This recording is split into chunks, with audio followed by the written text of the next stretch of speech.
আসসালামু আলাইকুম। স্টোরি হাউজের গল্পের আসরে সবাইকে স্বাগত। আজ আপনাদের শোনাবো সুনীল গঙ্গোপাধ্যায়ের গল্প রানী ও অবিনাশ। তো গল্পটি শুরু করছি। অবিনাশের চেহারাটা এমনিতে বেশ লম্বা। রাস্তা পেরিয়ে গেছে, সকাল 10:30 বাজে। এখন সকলেরই ছায়া ছোট ছোট, আর একটু বাদেই বিন্দু হয়ে যাবে। অথচ অবিনাশের ছায়াটা এমন বিচ্ছিরি লম্বা হলো কি করে? রাত্রির দিকে পিছন থেকে আলো পড়লে ছায়া আপনি লম্বা হয়ে যায়, অনেক সময় অতিকায় 50-60 ফুট পর্যন্ত। কিন্তু এখন সূর্য প্রায় মাথার উপরে। অবিনাশ এদিক ওদিক তাকিয়ে আলাদা কোনো আলোর খোঁজ করলো, কিছুই নেই। তাহলে কি করে এত বড় ছায়া? পিচের রাস্তা পেরিয়ে ওপাশের গ্যাস পোস্ট পর্যন্ত পৌঁছেছে তার মাথা। যাই হোক, ও নিয়ে আর অবিনাশ ব্যস্ত হলো না।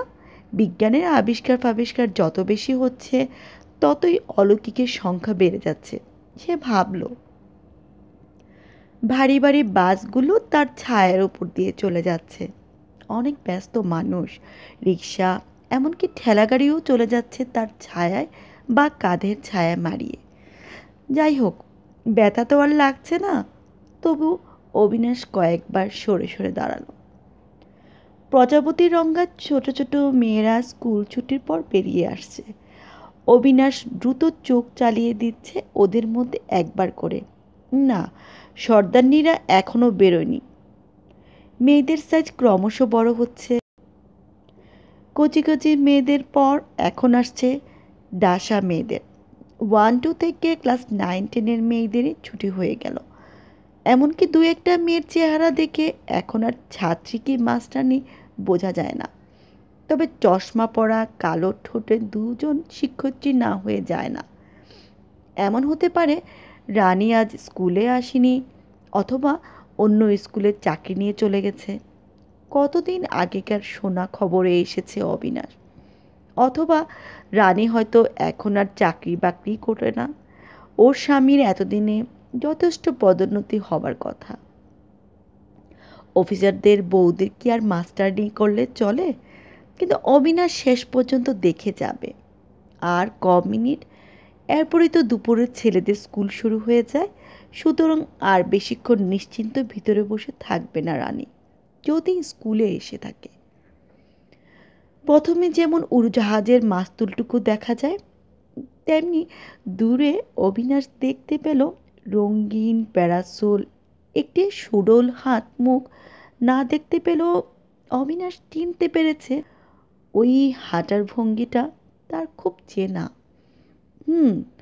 এখনো বেশ শৌখিন আছে দেখছি।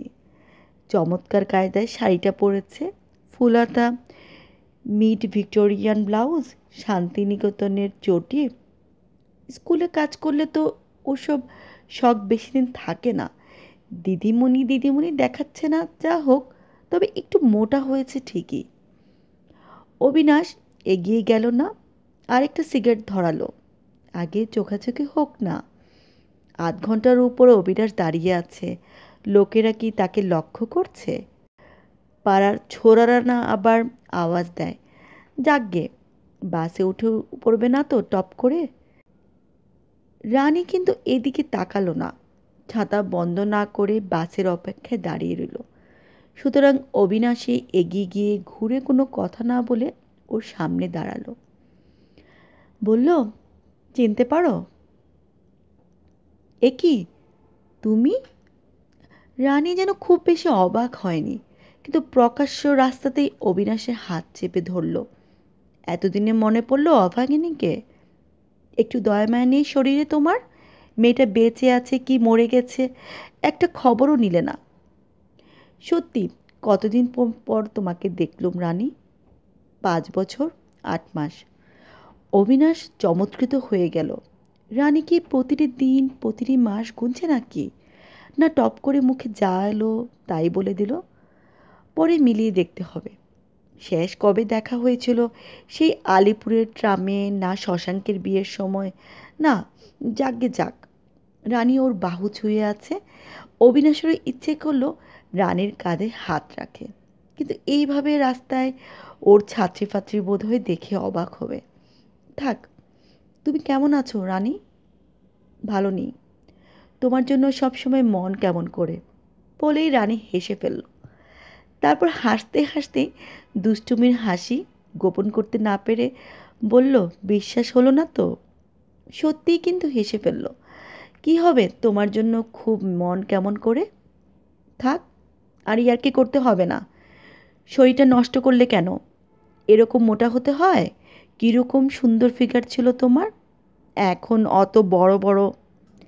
এই, অসভ্যতা করো না, লোকে শুনতে পাবে। কি হবে আর এই পোড়া শরীরের দিকে নজর দিয়ে? আর তো আমার কেউ স্তুতি করার লোক নেই, আমি ঘরের বউ। কেন, স্কুলের সেক্রেটারি, তিনি বাড়িতে মাঝে মাঝে চা খেতে ডাকেন না? কিংবা পাড়ার ছেলেরা, স্বামীর বন্ধু, অথবা পাশের ফ্ল্যাটের কোনো সঙ্গীত রসিক। তোমার স্তাবক নিশ্চিত এখনও অসংখ্য। না, রানী ছদ্ম ম্লান গলায় বলল, আবেসিনিয়ার রাজকুমার ছাড়া আমার রূপের প্রশংসা আর কেউ করেনি। এটা একটা পুরনো ঠাট্টা। রানীর চেহারাটা ছেলেবেলায় ছিল ভারী সুন্দর, খুব কোঁকড়ানো চুল আর ফর্সা রঙের জন্য ওকে অনেকটা রানী এলিজাবেথের প্রথম মতোই দেখাতো। ওর নাম আসলে প্রতিমা, কিন্তু সবাই রানী রানী বলেই ডাকে। কিন্তু অবিনাশকে কোনো ক্রমেই রাজা বা রাজকুমার বলা যেত না ছেলেবেলায়। ছেলেবেলা থেকে ওর চেহারাটা চোয়াড়ে, কাঠকোট্টা, রং বেশ কালো। তাই রানী ওকে সান্ত্বনা দিয়ে বলতো, আহা, সব রাজকুমারী কি সুন্দর হবে নাকি?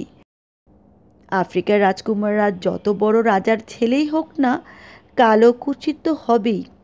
তুমি আমার আবিসিনিয়ার রাজকুমার। রানী জিজ্ঞেস করলো, এখন কি চাকরি বাকরি করছো? কিছু না, বিদেশ গিয়েছিলাম, ফিরে এসে আবার বেকার। ফিরলে কেন? আমি বিদেশে গিয়েছিলাম, তুমি জানতে? জানতুম না, সব খবর রাখি। দেখা না হলে কি হয়? ফিরলে কেন এত তাড়াতাড়ি? তোমার জন্য মন কেমন করছিল। দুজনেই আবার হেসে উঠল অনেকক্ষণ। রানী বলল, জানো, আমার এখন 350-400 টাকা রোজগার। আমাকে বিয়ে করলে এখন তোমাকে বসিয়ে খাওয়াতুম। কি, আমাকে বিয়ে না করার জন্য এখন তোমার অনুতাপ হয় না? মোটেই না, খুব বেঁচে গেছি। প্রথম প্রথম তুমি যখন ওই হুৎকোটাকে বিয়ে করলে, প্রথম 2-3 মাস ভীষণ কষ্ট হয়েছিল। মনে হতো অবিশ্বাসিনী, ছলনাময়ী নারী, বুক ফেটে যেত। মনে হতো সব মেয়েই এরকম। তারপর বুঝতে পারলাম খুব বেঁচে গেছি। উফ, বন্ধু বান্ধব তো দেখছি বিয়ে করে এক একজন লেধুরুস্থ হয়ে গেছে। কীরকম বোকা বোকা তেলতেলে মুখ হচ্ছে এক একজনের। আমি কত খোলা হাত পা আছি, যখন খুশি বাড়ি ফিরতে পারি। জামার তলায় ময়লা গেঞ্জি পরলে ক্ষতি নেই। পকেটে পয়সা থাকলো বা না থাকলো, যে কোনো মেয়ের সঙ্গে প্রেম করতে পারি। কি নিষ্ঠুর বাবা! অন্তত মিথ্যে করেও তো বলতে পারতে আমার জন্য কষ্ট হয় তোমার। মিথ্যে কথার বলার কি আর বয়স আছে? বুড়ো হয়ে গেলাম প্রায়। আমার বয়স 32, তোমারও তো 28, নাকি আরও বেশি? তখন বয়স বাড়িয়েছিলে, এখন সে সন্দেহ হচ্ছে নাকি? বা 5 বছরে যদি কাউকে 10 বছরের বুড়ি হতে দেখি, তবে সন্দেহ হবে না? যা, মিথ্যে! মোটেই 10 বছর নয়, 2 বছর বাড়িয়েছিলুম। এখন আমার 30, আর প্রেম করা বাহাদুরি তো জানো, লাজুক কোথাকার। এখনও নিশ্চয়ই মেয়েদের গায়ে হাত দিতে হাত কাঁপে। আমি তো তোমাকে প্রথম সিডিউস করেছিলাম, তাও কি ভয়! সেদিন আর নেই। বিদেশে অন্তত শখানেক মেয়ের সঙ্গে প্রেম করেছি। ওসব বিরত আমার কাছে দেখাতে হবে না। আমার চেয়ে আর কেউ বেশি চেনে না তোমাকে। একটু থেমে রইল দুজনই। অবিনাশ রানীর সারা শরীরে চোখ ঘোরায়। রানী পাশ চোখে তা লক্ষ্য করে হাসে। সত্যিই বুড়ো হয়ে গেলাম।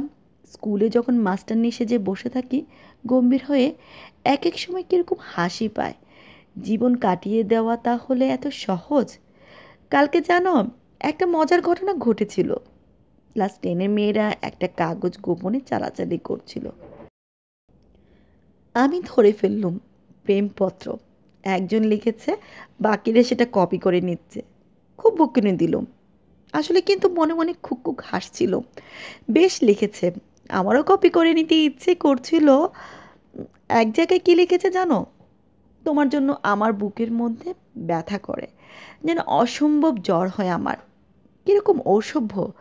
আমাদের সময় আমরা লিখতাম হৃদয়, এখনকার মেয়েরা লিখে বুক। একটু দুঃখ হলো আমার। আর কেউ নেই যাকে আমি আজ আর প্রেমপত্র পাঠাতে পারি। কেন? আমার ঠিকানা জানতে না? ইস, শখ কম নয়। জানো, চিঠিতে একটা রবীন্দ্রনাথের কোটেশন পর্যন্ত দেয়নি। তার বদলে আধুনিক কবি কি জানি, তোমারই হয়তো। কেন? আমার কবিতা চেনো না? পড়ো না বুঝি আজকাল? যা তা রাবিশ লিখছ তো এখন। কে পড়ে ওসব? তোমারই স্কুলের দুই একটা কচি মেয়ের সঙ্গে আলাপ করিয়ে দাও না। ফাজলামি করতে হবে না, বাড়ি যাই। রানী, তোমার সঙ্গে একটা দরকারি কথা ছিল। আর দরকারি কাজ নাই, ঢের বেলা হলো। তোমার সঙ্গে দাঁড়িয়ে দাঁড়িয়ে আড্ডা দিলে আমার বাড়িতে হাই ঠেলবে কে? ও, এবার বুঝি রাগ হলো? না রে পাগলা, সত্যি বাড়ি যেতে হবে। 11টায় ঝি চলে যাবে, তারপর ছেলেটাকে ধরতে হবে না? দেখ খুকি, চালাকি করিস না। এতদিন পর দেখা হলো, অমনি বাড়ি আর বাড়ি। আচ্ছা ঠিক আছে, আমিও তোর সঙ্গে বাড়ি যাই। অত খাতির নয়, আমার কর্তা ছুটি নিয়ে বাড়িতে আছে, দেবে গলা ধাক্কা। তবে চল, কোনো চায়ের দোকানে বসি। সত্যি একটা খুব দরকারি কথা আছে তোর সঙ্গে। আবার তুই তুকারি করছিস? তুই তো প্রথম শুরু আরম্ভ করলি। তোর ছেলের কী নাম রেখেছিস? তোর নামে নয়, ভাবছি অবিনাশ নাম দিয়ে একটা বাচ্চা কুকুর পুষবো। সবসময় বুকে জড়িয়ে থাকবো তাকে। রানী, তোকে খুব জরুরি একটা কথা বলতে এসেছিলুম। কোনো দরকার নেই, সত্যি একটা বিশেষ কথা আছে। না অবি, কেন এসেছিস এতদিন পর? কেন ভেঙেচুরে দিতে এসেছিস? বেশ তো আরছি সংসার পেতে। চাকরি করছি, স্বামী পুত্র নিয়ে ছেলেবেলার পুতুল খেলার মতো বউ বউ খেলছি। তুই চাস সব টান মেরে ফেলে দে আবার? কিন্তু তুই তো আমার পাশে থাকবি না, জানি। কেন এসেছিস আমার সর্বনাশ করতে? তুই যা। না রে, আমি এসেছি মাত্র একদিনের জন্য, শুধু একদিন। চল, কোথায় গিয়ে একটু বসে কথা বলি। উপায় নেই তো, সবাই ব্যস্ত হয়ে খোঁজাখুঁজি শুরু করবে। এত দেরি করে তো কোনোদিনও ফিরি না, ওই বাসটাই উঠি। একটু দাঁড়া। আচ্ছা মনে কর খুব ট্রাফিক জ্যাম আছে রাস্তায়, বাসে ওঠার কোনো ক্রমে উপায় নেই, তাহলে কি করতি? দেরি তো হতোই। তাহলে হেঁটে যেতাম। আচ্ছা চল, হেঁটেই যাই। এটুকু সময় তোকে একটা কথা বলি। এখনো শীত যায়নি, রোদ্দুরের তাত নেই। অবিনাশ এতক্ষণ লক্ষ্য করেনি যে রানী ওর ছায়ার উপর দাঁড়িয়ে আছে। বস্তুত সূর্য এখন মাথার কাছে এসেছে। স্বাভাবিক এবং ছোট হয়ে গেছে অবিনাশের ছায়া। অবিনাশ ঘুরে এসে রানীর ছায়ার উপর দাঁড়ালো। দাঁড়িয়ে বেশ আরাম পেল। রাস্তার লোকজন অনেক কমে গেছে। কোথাও পরের বাড়ি জলের দরের মতো নিলামে হচ্ছে, অধিকাংশ লোক সেখানে ছুটে যাচ্ছে। সন্দেহ কি? দুজনে দুজনের ছায়া সরিয়ে হাঁটতে লাগলো।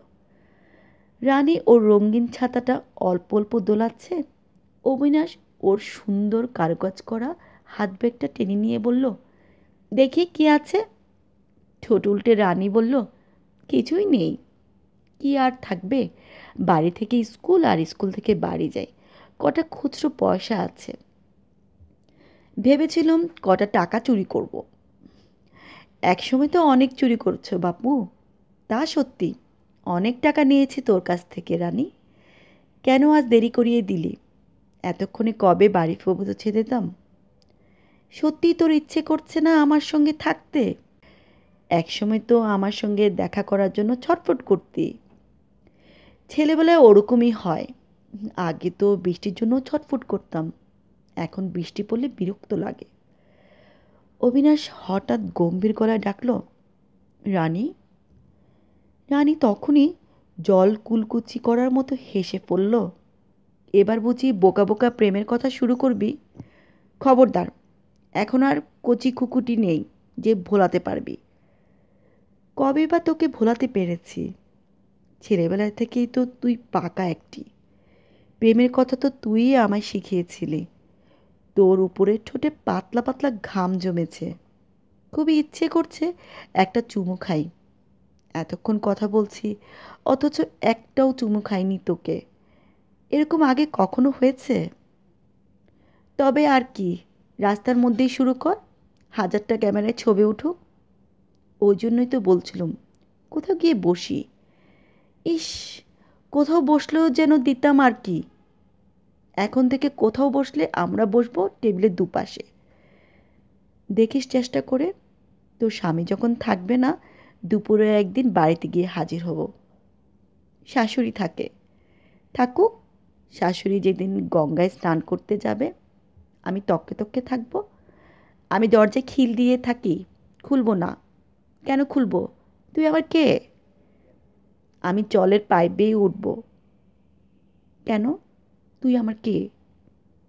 আমি তোর সর্বস্ব। তুই তো বলতিস। ইস, কোথাকার সর্বস্ব রে? দেখি মুখখানা। তুই আমাকে একবারে গ্রাহ্যই করিস না রানী। আমি বিলেত ঘুরে এলুম, হাজার হোক, আমি এখন একটা বিলেত ফেরত। ওরকম বিলেত ফেরত গন্ডায় গন্ডায় রাস্তায় ঘুরছে। তুই আমাকে এতদিন পর বিলেত দেখিয়ে ইমপ্রেস করতে এসেছিস? কি অধপতন রে তোর! রাস্তা থেকে একদিন জোর করে ধরে নিয়ে যাব।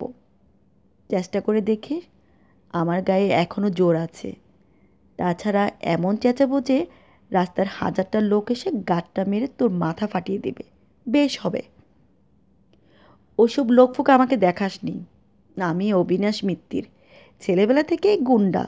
একটা গাড়ি নিয়ে এসে চলতি রাস্তা থেকে তোকে ট্রেনে তুলে নিয়ে যাব।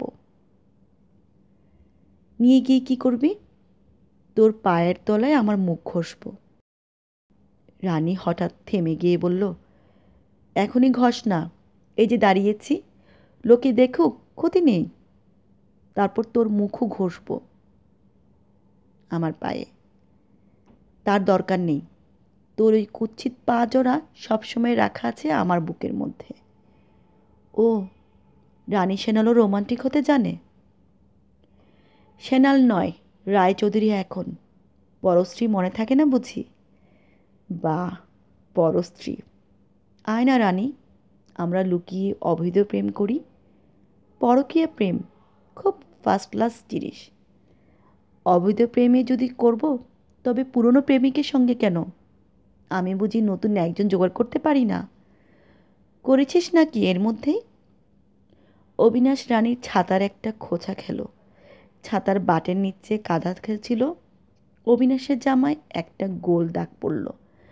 অবিনাশ যে দাগটা তোলার বিন্দুমাত্র চেষ্টা না করে আরেকটা সিগারেট ধরালো, তাতেই খুশি ছড়িয়ে পড়ল রানীর মুখে।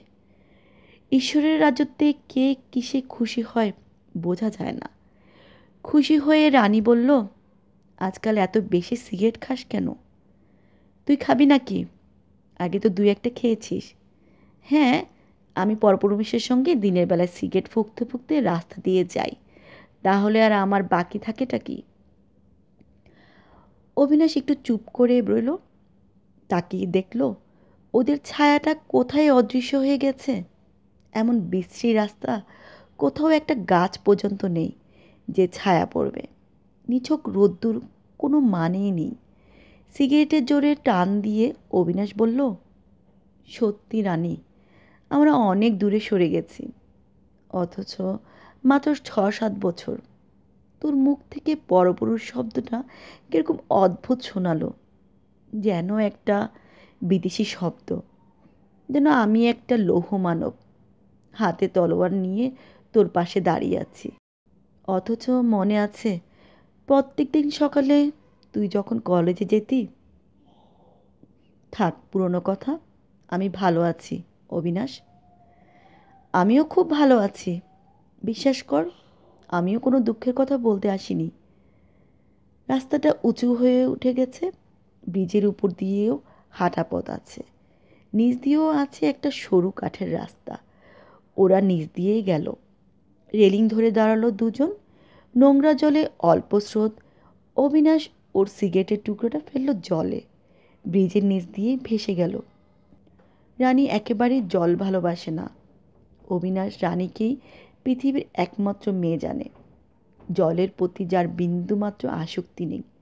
যেমন রানী এক্ষুনি ওই জলে থুতু ফেলবে। রানী বলল, এবার শুনি কি দরকারটা, কি এমন দরকার আমার কাছে? ইস, কত বেলা হয়ে গেল যে।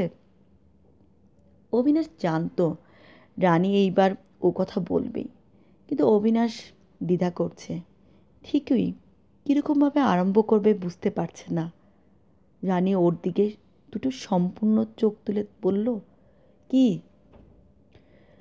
তোকে একটা কথা বলবো রানী, তুই কিন্তু কিছু মনে করতে পারবি না। দূরে সরে গেলেও আমি তো তোর সেই অবিনাশই আছি। অত ভনিতার দরকার কি? কি চাই বল না। রানী, তোর বুকে সেই তিলটা আছে এখনো? হুম। ওর খুব একা একা লাগতো, তাই পাশে আরেকটা নতুন তিল উঠেছে। যাক, বাজে কথা। দরকারি কথাটা কি? কি চাইতে এসেছিস এতদিন পর? মুক্তি। এক কথায় বলতে গেলে সে আবার কি? তুইও আমাকে মুক্তি দিয়েছিস, আমিও তোকে দিয়েছি। বন্ধনটা আর কোথায়? সেরকম নয়। তুই আমার শরীরকে মুক্তি দিসনি, আমার মন ছাড়া পেয়ে গেছে। কিন্তু রানী অবাক হয়ে চেয়ে রইল। এই প্রথম অবিনাশের একটা কথা সে বুঝতে পারল না। সেই জন্যই বোধহয় অবিনাশের সারা মুখটা ও তন্ন তন্ন করে খুঁজল। কোনো সংকেত নেই। অবিনাশ আবার বলল, বেশ থেমে থেমে ঠান্ডা গলায়, তোর কথা ভুলে যাবার পর আমি বেশ কয়েকটা মেয়ের সংস্পর্শে এসেছি। আর মানে শুয়েছিও কয়েকজনের সঙ্গে।